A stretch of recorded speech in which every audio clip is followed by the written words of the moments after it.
Hey,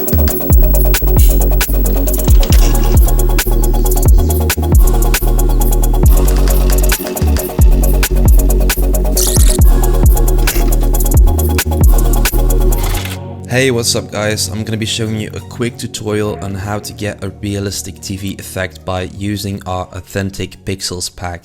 Now in this pack you'll get a bunch of useful assets to create a realistic TV effect, such as 10 different TV textures, a bunch of different glitches, distorted footage, multiple TV shutdowns, some interactive elements to play with, for instance the audio, and even some stock footage to play around with.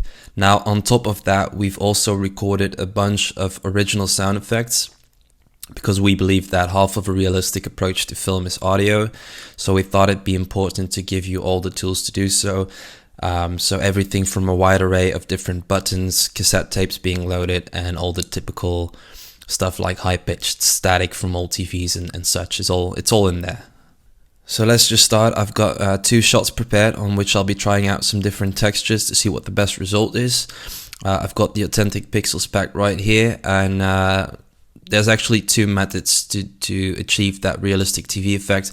I'm going to be explaining both, but I'll start with the easiest one, which is to drag one of our assets just on top of your footage. So let's see which one we'll choose. I think I'm going to go with TV texture 10 for this one. So I'll just drag that on top. All our assets are in 4K, and the footage that I'm working with now is in HD. So you might have to rescale it. So I'll scale this to frame size, and then I'll just change the blending mode to overlay.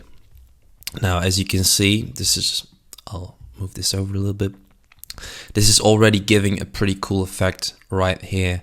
Now you can play with the scale to decide what the roughness of the pixels is that you want to see.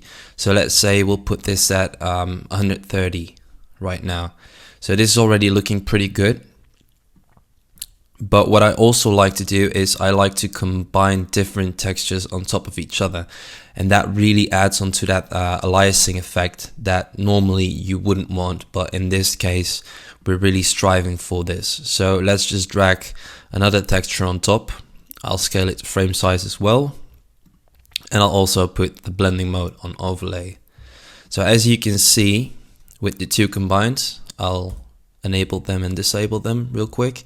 You can really see that the edges here, you can see the curve of the display, and it just really adds onto that realistic screen effect. Now you can play around with the size depending on what your preferences are, but if you change the size a little bit, then you'll see that the aliasing effect will change a little bit. But for now, I'm just gonna leave the second one at just a normal 100 scale, and I'll copy this by holding Option and dragging it. I'll change the length of the clips right here. Alright, so this is already looking pretty good. But what really adds that final touch is by adding vignette to it. And we've added a couple vignettes right here in our pack. I'll just drag the first one on top right here. And again, you might have to rescale it. So the difference without like the vignette is pretty big.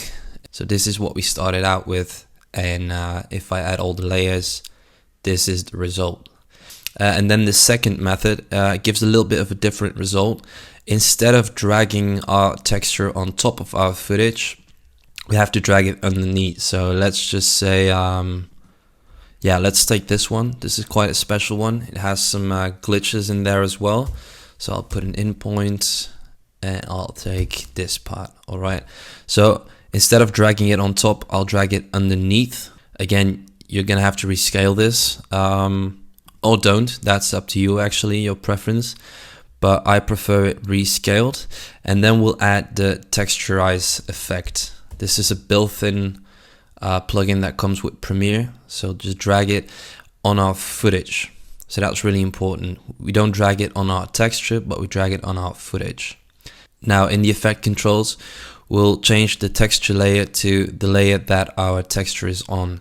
So as you can see, it's on video layer 1, so we'll select the first one and it adds the texture immediately.